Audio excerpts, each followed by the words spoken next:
Hi there, I'm Rex King. Welcome to the first episode of From the Archive. Today I'm taking a look at the Angry Birds movie. Angry Birds, in case you didn't know, is a popular mobile game from 2009 produced by Rovio. Following the success of their cartoon series, Angry Bird Toons, Rovio decided that they wanted to make an animated film. They turned to several different studios and gave the job to help them to Sony Pictures. They also hired Skywalker Sound to help them with the sound department. They had a little bit of an issue with casting, mainly due to the fact that Josh Gad didn't want to play Chuck, believing that it was just Olaf with a different color paint. However, after a conversation that apparently took 30 minutes, they were able to convince Josh Gad to sign on to the film. The film was released in March 20th, 2016, and made $352 million on a budget of $73 million, making it the fourth highest grossing video game movie of all times, both nationally and internationally. Plus, it is the highest grossing film out of Finland. I haven't seen any other films from Finland, so I don't know if that's a good thing or a bad thing. Needless to say, critics thought the film was okay. What do I think? Well, the story is of Red, a bird who lives on Bird Island, because I guess coming up with an original name based off a pun was too hard. And he's kind of an outcast due to the fact that everyone else is happy-go-lucky and he's kind of miserable. Now, following an incident where he accidentally causes the early hatching of another bird, he is sentenced to anger management classes where he meets Matilda, his teacher, who's also has some unresolved issues of her own, but she tries to suppress them. Chuck, who's a fast-paced speedster bird who basically uses his speed to get himself in some trouble and cause comic relief. He's voiced by Josh Gad. Then you have Bomb, voiced by Danny McBride, who's basically your gentle giant character, but when he gets surprised or angry, he accidentally explodes. Literally. And then you have Terrence, voiced, and I use the word voiced in the most simplest of terms, because he's more like grunted, by Sean Penn. He is in this group because he might have committed a very serious violent felony. We're never told what that is. We're just hinted at it. Anyway, this all happens, and then immediately after, there is the arrival of the pigs from Pig Island. Of course, because original names are hard to come up with again.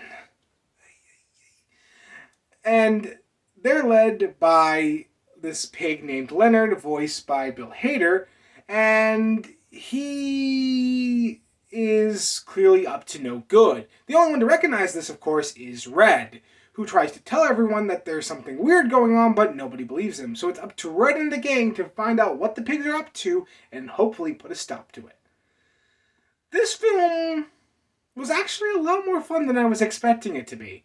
It's your standard family comedy, which I don't mind, to be honest. Yeah, it does follow a lot of the beats I expect a film like this to follow.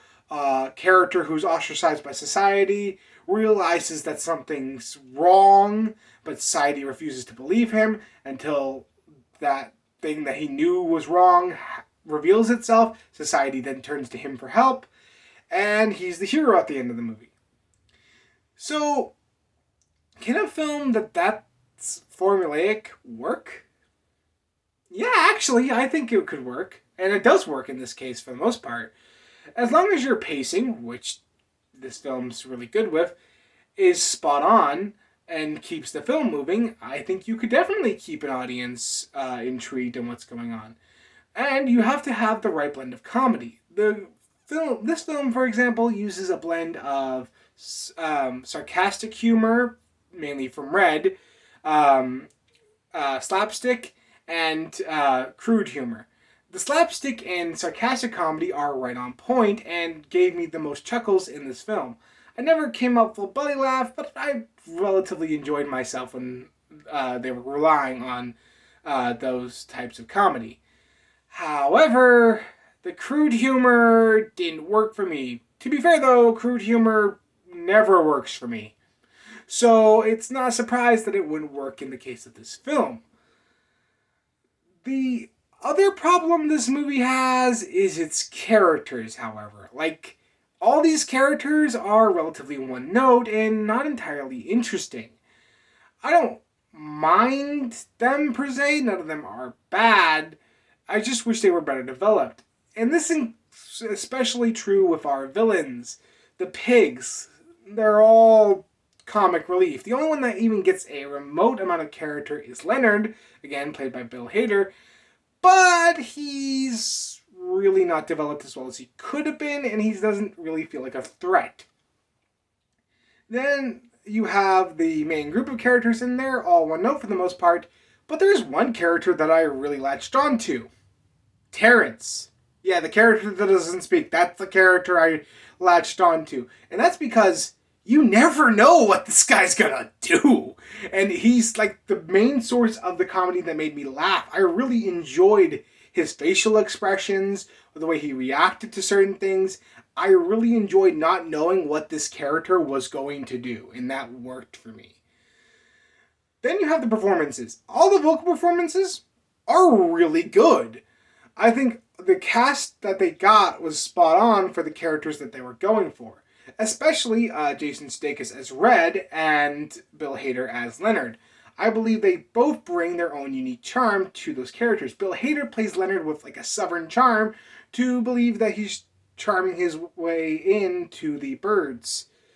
Then you have what Sudeikis does with Red, with the sarcastic on point that he is able to do. He is able to deliver these lines perfectly on point, which ups the humor, and I'm really glad to hear what he does. Of course, I have the problem that most people have. Why did we cast Sean Penn as Terrence? I get the studio wanting to hire like this big name actor and then not have him speak just to mess with people, but I feel like you could have just hired anybody. There's no real reason to do that, and it would have worked just fine. Then you have the visuals, and the animation here is really good. Sony did an amazing job. Bird Island feels like a tropical paradise, and all the characters are designed to absolute uniqueness. They all look different, and I really enjoy that. That being said, I do wish we spent a little bit more time on Pig Island to see the architecture there, because we only see it towards the end of the movie, and it's so much as a blink and you'll miss it moment, because the architecture, if you pause and look at it, it's really cool in what they did, but we don't get to see a whole lot of it because we're too busy, well, destroying it at the end of the movie. So yeah, that's kind of a minor nitpick I have with the visuals. The music score done by Heitor Pereira, I apologize if I mispronounced that name, is really good and really vibrant and fits the overall themes of the movie. Too bad they decided to ruin it by putting a bunch of crappy pop songs to drag down the movie. I'm not quite sure why they did this. None of these pop songs were really relevant at the time, as far as I can remember, and I don't think any of them really fit with what the movie was trying to do.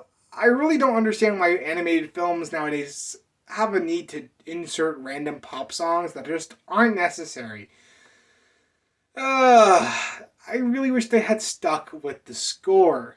Because again, I think the musical score, when it's just the score, is really good. So, where do I rate this movie? Is this film a own?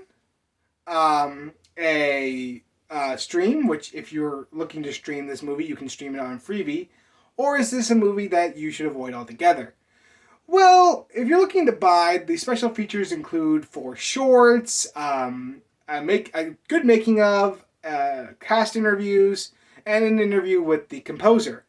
I really do enjoy the special features here, and if you're an animation enthusiast, this film is definitely a buy. However, overall, I have to say the film is a stream. It's a good one-time watch, and I do encourage you watching it. I just don't think it's worth adding to anyone's collection. It's a good for a one-time view, and honestly, after that, you can kind of put it away and never watch it again.